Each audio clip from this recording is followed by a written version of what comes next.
Hi there, I'm Lou, And I'm Lee. and this is Uncovering History.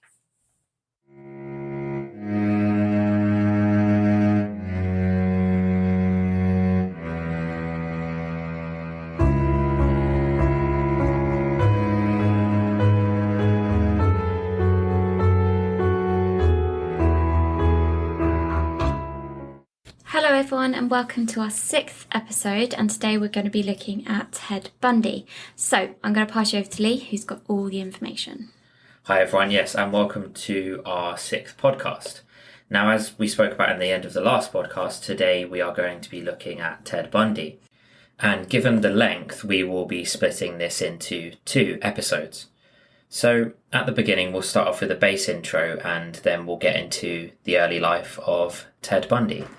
So, in the early 1970s, there was an incredibly active spree where many serial killers etched their names in history for all of the wrong reasons. Some names that you've probably heard, such as Charles Manson, Son of Sam, the Hillside Strangler, John Wayne Gacy, and Ted Bundy, to name a few. Today, for our 6th podcast, we will be discussing Ted Bundy. So for the last few years, Ted Bundy has been plastered all over TV, be it through film, and most recently with Zac Efron's biopic titled Extremely Wicked, Shockingly Evil and Vile, or within Netflix and Amazon originals that both spent time dissecting the case and occurrences from different perspectives. Now, Ted Bundy is a name that we all unfortunately know, a man known for his confidence while being one of the most heinous and prolific serial killers in history. Now, as usual, before we begin, I'd like to start by stating that this podcast is in no way attempting to glorify the murders or the murderer. I'd also like to note that this episode will contain information of a graphic nature. So, we'll start at the very beginning. Theodore Robert Cowell, later Bundy, was born on November the 24th, 1946 in Vermont to Eleanor Louise Cowell and an unknown man, believed to be one of Air Force veteran Lloyd Marshall, war veteran Jack Worthington, or Louise's own abusive father, Samuel Cowell. However, no concrete evidence has been supplied to definitively tie any of the named above as his biological father. In 1951, Louise married Johnny Bundy. Ted subsequently took his last name, but reports suggest that their relationship was rocky from the start.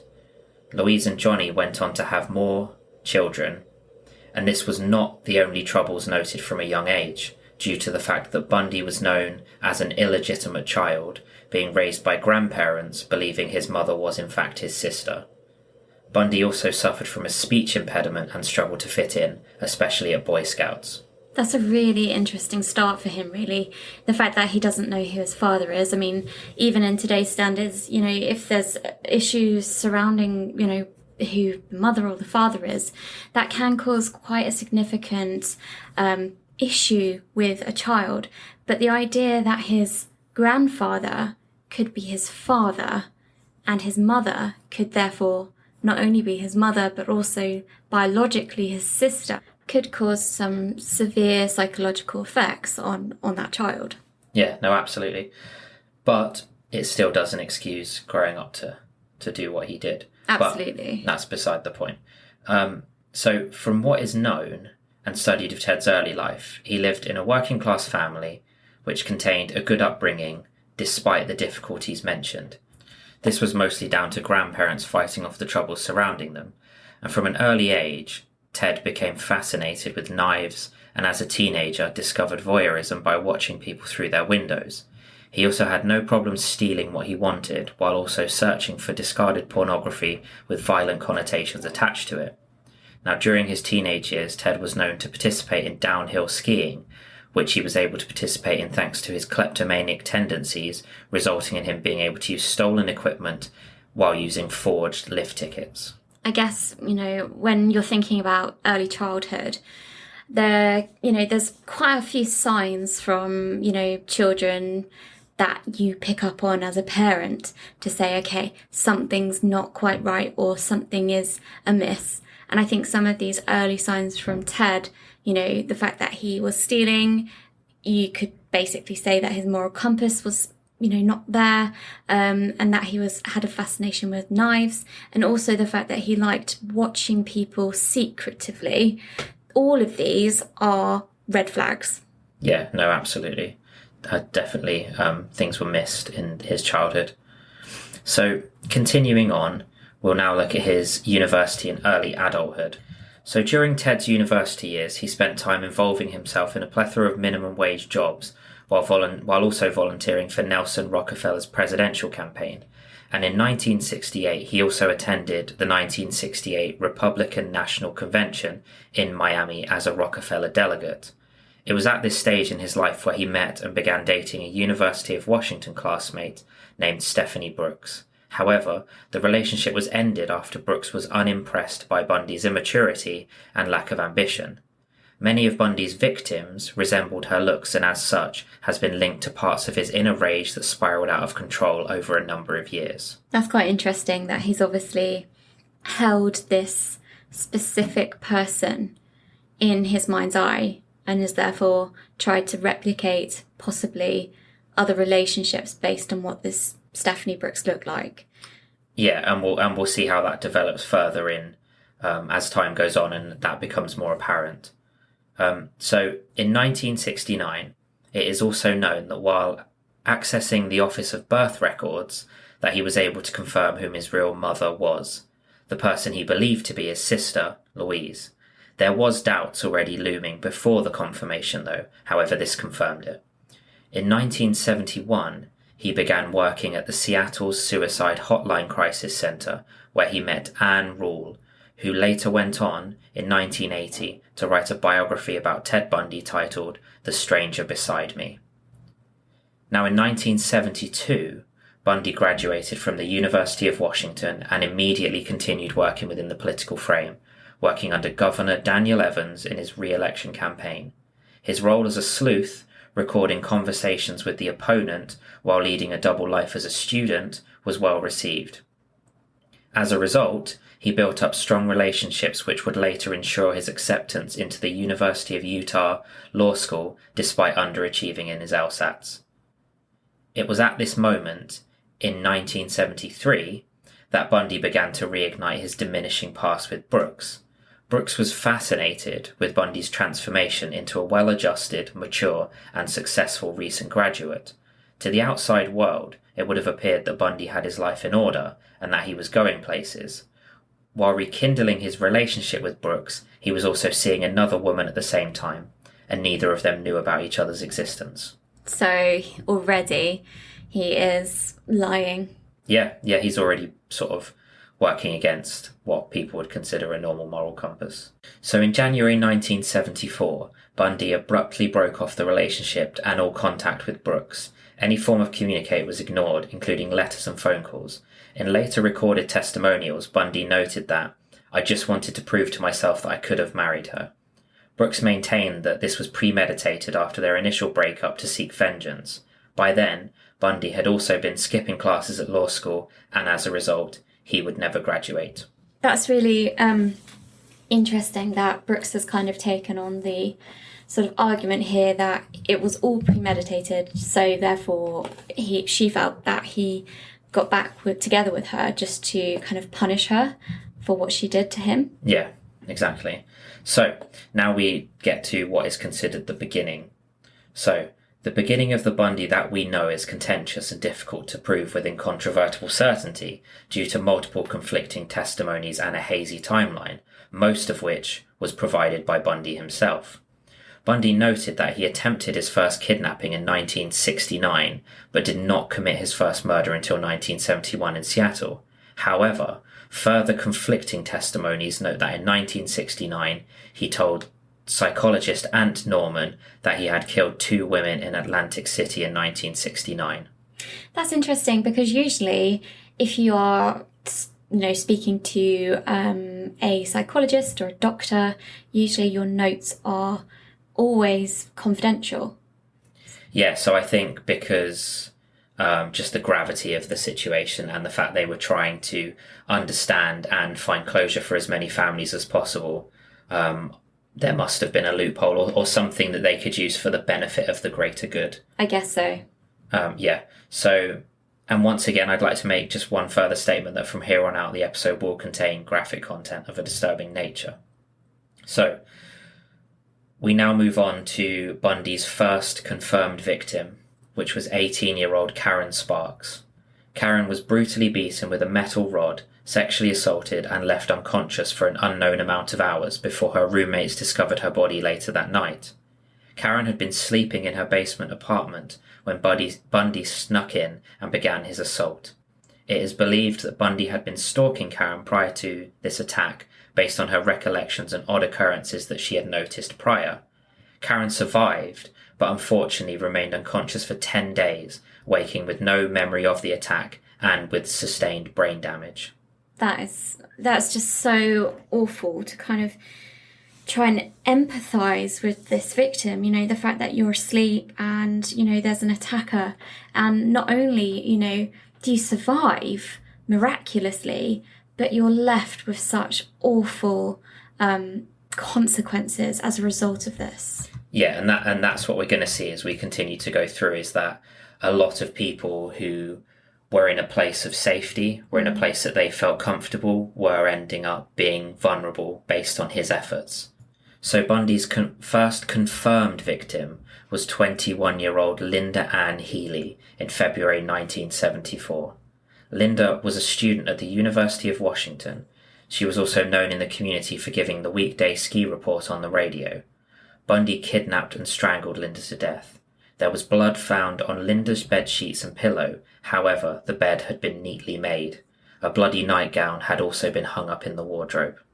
Her skull was later found at a location that Bundy had been known to leave his victims and frequent regularly afterwards. This would unfortunately be the beginning of Ted Bundy's unrelenting spree of viciousness. So, continuing on. In March of 1974, 19-year-old Donna Gail Manson disappeared under suspicious circumstances. She would turn out to be Bundy's second confirmed victim. To this day, her body has never been recovered. In testimonials and discussions, Bundy would admit to kidnapping, sexually assaulting, strangling, and then murdering Donna. Bundy began to create a strategy that he would use in an attempt to lure women out of their comfort zone. This often involved wearing a fake cast or otherwise giving off the presence of a disability while asking them to help him. A continuous repeated cycle began to take place where he would bludgeon, bind, rape, and kill his victims in an unthinkably violent manner. Bundy was also a self-proclaimed and widely accepted, through documented evidence, necrophiliac. It was common for Bundy to return to his crime scenes to have sexual intercourse with decaying victims. In some extreme cases, it was further noted that he would decapitate his victims to keep their heads as temporary trophies in his lodgings. In a recorded interview, he was recorded saying, "The ultimate possession was, in fact, the taking of the life. Murder is not just a crime of lust or violence. It becomes possession. They are a part of you. The victim becomes a part of you, and you two are forever one. And the grounds where you kill them or leave them become sacred to you, and you will always be drawn back to them." There's quite a lot of killers, not just serial killers, but, murderers who, that saying, they return to the scene of the crime is, obviously it's a cliche, but I think there's some real truth in that. Absolutely, yeah, and especially with taking trophies as well, it's their way of showcasing what they deem to be a success in the most horrific possible way. I think it's just, we take for granted mental health and good mental health, but, the thought of these people actually coexisting within our society, within the world is actually it's really worrying. And the sad thing is, although technology has evolved, it's still theorized that there are many serial killers active in society today, be it in a plethora of different continents and locations. So it shows the violence and aggressive nature that humans are capable of, sadly. You would think, though, that in today's standards with DNA testing and the technology that has advanced, that these serial killers would just be deterred because they will get caught. Well, the sad part is not everyone has the availability of certain ways of tracking down perpetrators or criminals. So there are bits that are still lacking. I guess it depends where you are in the world. Yeah, unfortunately so. And it is shocking to hear and read through the testimonies that I went through and the recorded interviews that took place. It's really horrific. So, continuing on, in April 1974, Bundy abducted and killed his third victim, 18-year-old Susan Elaine Rancourt, a student at Central Washington University in Ellensburg. Bundy confessed to her murder during incarceration. Her skull was later found on Taylor Mountain, a common area that Bundy frequented. In May 1974, 20-year-old Roberta Kathy Parks was abducted from Oregon State University at around 11 p.m. Bundy later claimed to have raped and killed Kathy in Taylor Mountain. So as we're seeing again, Taylor Mountain was one of his places that he would take his victims and frequently revisit after the events. And on June the 1st, in 1974, Bundy, while under the guise of someone in need, abducted and violently murdered 22-year-old Brenda Carroll Ball. She was taken from her hometown of Berrien, south of Seattle. Her skull was also later found at Taylor Mountain. So what we have here is one murder a month from April, May and June of 1974, all being taken to the same sort of place, Taylor Mountain. And all these girls seem to be, within late teens, early 20s. So unfortunately, he has a typecast, I guess. Yeah, exactly. There's a routine, a trend, I guess. A trend that's building up. So on June the 11th, 1974, only a few days later, Bundy kidnapped and killed 18-year-old George Ann Hawkins from the University District of Seattle. In a later interview with King County Sheriff's Officer Detective Robert Keppel, Bundy claimed to have knocked her unconscious before strangling her. So moving forward, onto July the 14th, 1974, Bundy would commit his first double murder. 23-year-old Janice Ann Ott and 19-year-old Denise Nasland were both abducted and murdered at Lake Sammamish, near Seattle. Bundy initially noted that he made one of them watch while he murdered the other, before revoking the statement in custody. Bundy used his routine of wearing a sling while seeking assistance to load a boat onto his car. Witnesses reported a young, handsome man wearing a white tennis outfit who called himself Ted, wearing a sling. He was seen in a bronze-coloured Volkswagen Beetle that had no front passenger seat. One of the witnesses accompanied Bundy to his car, but upon seeing no sailboat, fled the scene immediately. As to not cause a scene, Bundy did not pursue. What infuriates me most about this is the fact that he pretends to be disabled, and therefore he is targeting the people that are kind and generous and want to help. It's heartbreaking. Well, he is, yeah. He's targeting people in the comforts of their own home. He's targeting people that are using their kindness as weakness in his example. And he's just taking advantage of people's good spirit and friendly gestures. And it was at this point that the profile of Bundy was being formed by those who had come into contact with him in the Seattle area, some of which who recognized him were his earlier girlfriend, Elizabeth, Anne Rule, and a University of Washington psychology professor. However, despite receiving upwards of 200 tips a day, detectives initially discredited the chances of it being a clean-cut, well-mannered and successful law student. I think what we have here is, Bundy doesn't fit the stereotype of a maniac. A successful law student, someone who you immediately think of as being educated, compassionate. He wants to go into the area of law, and that's usually from someone who wants to, make a difference or make a change to people's lives. And, this idea that he's hiding behind this facade that's what really, really kind of chills my core. The fact that he was so clever and so successful at hiding his true devil, as it were. Yeah, exactly. He knew exactly how to manipulate the world around him to give him the fruits of his labour. In 1974, in September, the bodies of Janice Ann Ott, Denise Nasland, and George Ann Hawkins were discovered 1 mile east of an old railroad. The body of George Ann Hawkins was identified via an extra femur and several vertebrae found at the site. According to Detective Robert Keppel, this was a multi-use environment that was frequented by Bundy. And in August 1974, Bundy, in an attempt to continue his illicit life of lies surrounding law, received a second acceptance from the University of Utah Law School, and as such, he moved to Salt Lake City. So now we continue from Salt Lake City, and on September the 2nd, 1974, Bundy kidnapped, raped, and strangled a still unidentified hitchhiker in Idaho. He is then reported to have disposed of her remains immediately in a nearby river. And I can't even begin to imagine the trauma and lack of closure for the family for an incident like this. It's horrific. That is really...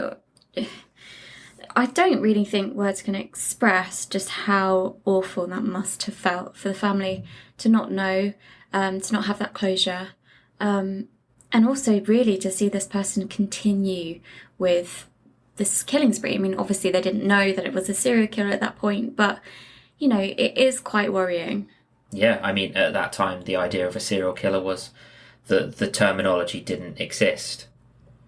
So, in Holiday, a suburb of Salt Lake City, on October the 2nd, Bundy kidnapped and murdered 16-year-old Nancy Wilcox. Her remains were buried near Capitol Reef National Park, over 200 miles south of Holiday, according to his own testimony, but unfortunately her body was never found. Continuing on from this, the daughter of the police chief of Midvale, another Salt Lake City suburb, disappeared after leaving a pizza parlor. The body of 17-year-old Melissa Ann Smith was found nude in the nearby mountainous area 9 days later.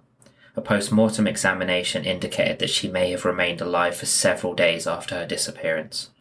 I mean, now the victims are getting younger, and it's just the thought of, you know, a 17-year-old at a pizza parlor, probably with some friends, and then being taken, you know, without reason, and then being found in a awful and horrible area, and then that extra information, knowing that someone could, you know, have been struggling, could be in pain for days, and then eventually, you know, succumbing to the injuries. I just, you know, that must have been the worst thing to go through, not only as, you know, the person, the victim, but also the families as well. Yeah, and it just shows the level of depravity that he's capable of.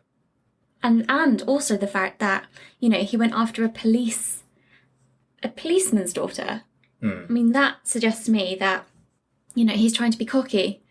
Potentially, yeah. I mean, I don't know if there's findings that substantiate that he specifically went after a police officer's daughter. I think it just happened to be someone of power, if that makes sense. Possibly. A bit coincidental. But you never know. Yeah, I mean, that unfortunately, because of Bundy's end, he took a lot to the grave with him. So there's a lot that we'll never know, and there's a lot of puzzles and mysteries within his sort of spree that will probably never get pieced together, and as such people will never receive closure, because that was his design, you know, it was his sick mantra that he lived by. Yeah. So in October 1974, Bundy kidnapped, raped and murdered 17-year-old Laura Ann Amy from Lehi, Utah. Her remains were found that Thanksgiving Day in a mountainous area. This was once again becoming a recurring pattern that Bundy would use isolated areas that did not receive much usual foot traffic as burial sites, where acts of necrophilia and extreme violence were still a common part of his life. Both Melissa Ann Smith and Laura Ann Amy had been beaten, raped, sodomized, and strangled with nylon stockings. Years later, in another recorded testimonial, Bundy discussed his rituals with the victims' corpses of Melissa Ann Smith and Laura Ann Amy, including hair shampooing and applying makeup post-mortem. On November the 8th, 1974, Bundy attempted to kidnap Carol DaRonch while posing as a police officer named Officer Roseland. Bundy questioned Carol DaRonch regarding a false report that someone had tried to break into her car. Bundy suggested that Carol accompany him to the police station to take a statement. During the drive, Carol DaRonch pointed out that Bundy was not heading in the direction of a police station. Bundy immediately pulled over while attempting to handcuff her. To his mistake, he handcuffed the same hand twice, which gave Carol DaRonch the opportunity to open the car door and escape. Wow. Okay. So, I mean, the fact that he's now pretending to be, a person of the law, people trust police officers. They're there to help. They're there to keep people safe. And, the fact that he's abusing that position falsely and also, trying to handcuffing her hand twice. I mean, she was so lucky. I know, and it comes back to that vulnerable state. So he's taking advantage of what people perceive to be a safe situation. Yeah. If a police officer approaches you, you don't panic. You think they're someone you can be trusted, someone you can rely on. So he's taking advantage of the situation in society for his own Exactly. gains. And, children are taught, if you're in trouble or if you need help, go to a police officer or talk to a police officer or talk to someone like that if you're alone or by yourself. And, again, he is, creating this awful kind of false sort of situation where these vulnerable women are kind of being lured to their own demise. Exactly, yeah. So, on the same evening, Bundy was seen pacing and patrolling the Viewmont High School in Bountiful, some 20 miles away from where he had attempted to kidnap Carol DaRonch earlier that day. It was on that night that 17-year-old Deborah Jean Kent was abducted after leaving the theatre production to pick up her brother. The drama teacher noted a man pacing backward and forward at the back of the auditorium prior to the abduction. Outside, investigators found a key that unlocked the handcuffs removed from Carol DaRonch's wrists. So it was definitely him? Yes, absolutely. In November, his ex-girlfriend Elizabeth called King County Police a second time after reading about the recent disappearances in Salt Lake City. Bundy was now building suspicion significantly, and as such her pleas were finally taken more seriously. Now in January 1975, Bundy returned to Seattle after his final exams to spend a week with Elizabeth. Elizabeth at this point did not mention that she had reported him to the police or had any contact with the police. She also made plans to visit him in Salt Lake City in August later that year to remove any form of suspicion. So she's kind of working behind the scenes with the police? I think, yeah, at this point she's realised something's not right and it's her duty to get involved and do what she can. That must have been absolutely horrifying for her, though, to be in the same vicinity as him. Yeah. To be pretending that everything was okay. Well, what we'll do as we delve in further and within the second episode as well, we'll learn some more about her backstory and her life with Ted Bundy and how that affected her, both physically and mentally. So there's a lot more to uncover there as well that we'll get to. And as the murder count continued to rise, more of the victims were showing striking similarities to his previous girlfriend, Stephanie Brooks. So it's all sort of kind of coming back round to the idea that he possibly is trying to take revenge for what he felt maybe was humiliation. Yeah, in an extremely excessive way. Yeah. So at this point, Bundy had now begun to shift his desires further east, almost 400 miles southeast of Salt Lake City in Snowmass. And on January the 12th, 1975, 23-year-old registered nurse Karen Eileen Campbell disappeared while walking down a well-lit hallway at the Wildwood Inn. Her nude body was found a month later next to a dirt road just outside the resort. She had been killed by blunt force trauma that left groove depressions on her skull. Her body also showcased deep cuts from a sharp weapon. See, I know, like, obviously watching quite a few serial killer documentaries and things like that, you know, typically what happens is the police start to build up some sort of trend that a killer is basically practicing. And obviously this death, this murder seems a bit different than the others. There seems to be a lot more violence in this one. You know, obviously the others were absolutely horrific as well, but this one, you know, the depressions on her skull, that takes a lot of force. Yeah, it really does. It would have multiple heavy blows to the skull.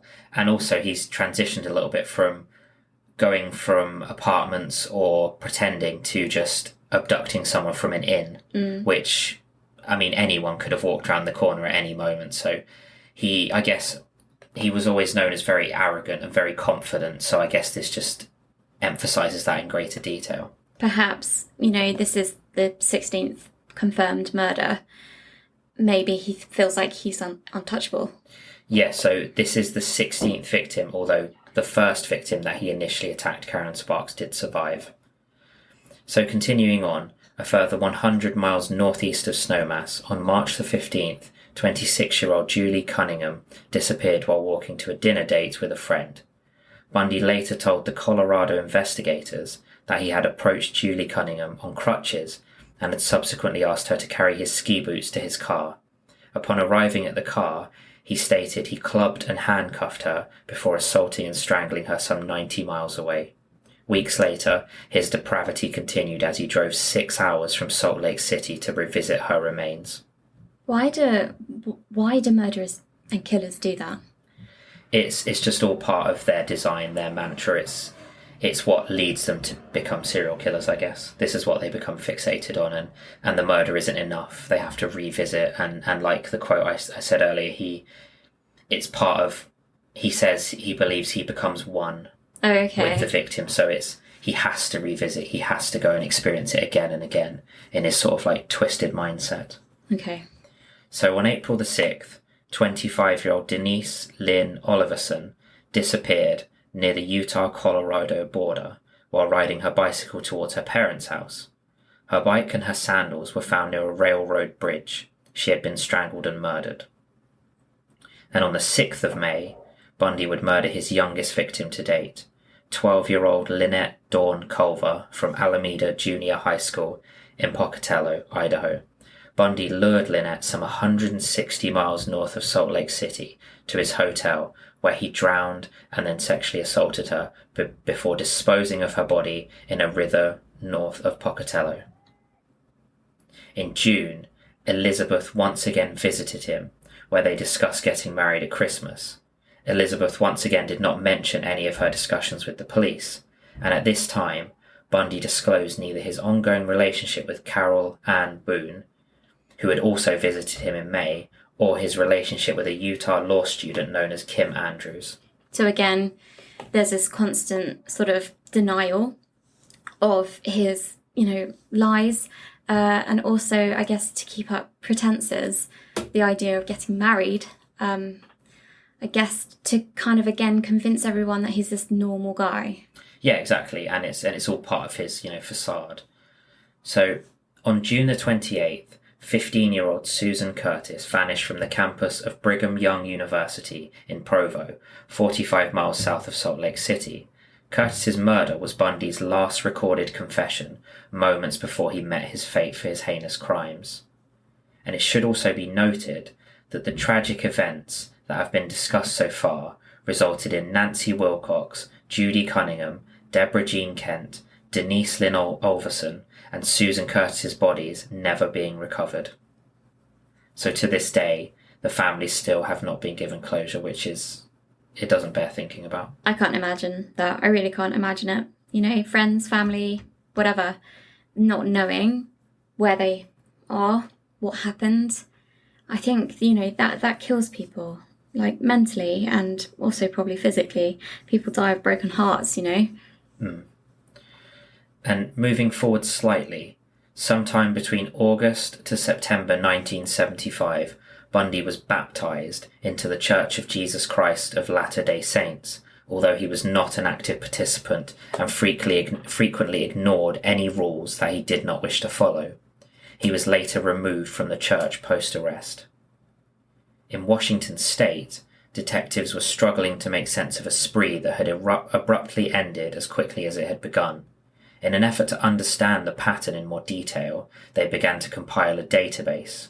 This included key references such as Volkswagen owners named Ted and known sex offenders. Out of thousands of names, 26 were returned in separate lists. One of those 26 was Ted Bundy. Bundy also made it close to the top of their top 100 suspects list, which had been compiled separately. This was completed shortly before they heard about his arrest in Utah. So they're starting to get a really good picture about who he is, what he's potentially been doing. And that idea that he, tried to hide behind faith and a religion, just again, really showcases his audacity to, further portray himself as this good Christian man who, would never hurt, let alone kill anyone. And this is why I think the Ted Bundy case in general is so shocking, because you just, his victims just didn't suspect it, and people around him didn't suspect it. Exactly. He understood society, he understood who was trusted and what situations were considered safe, and he just manipulated them to his benefit. And as such, this is where we'll wrap up part 1 of Ted Bundy. This episode has involved a large amount of research, and it really needed to be broken down into 2 parts. I also didn't want to rush this episode without paying the appropriate respect to the victims of these horrible tragedies. Their names deserve to be heard and remembered. And now as we go into part 2, we'll discuss everything that occurred post-arrest, including his infamous escape.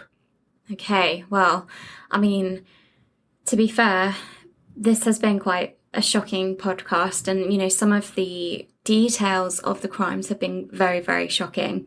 Yeah, no, they really have been, and we'll unfortunately continue that in the second episode.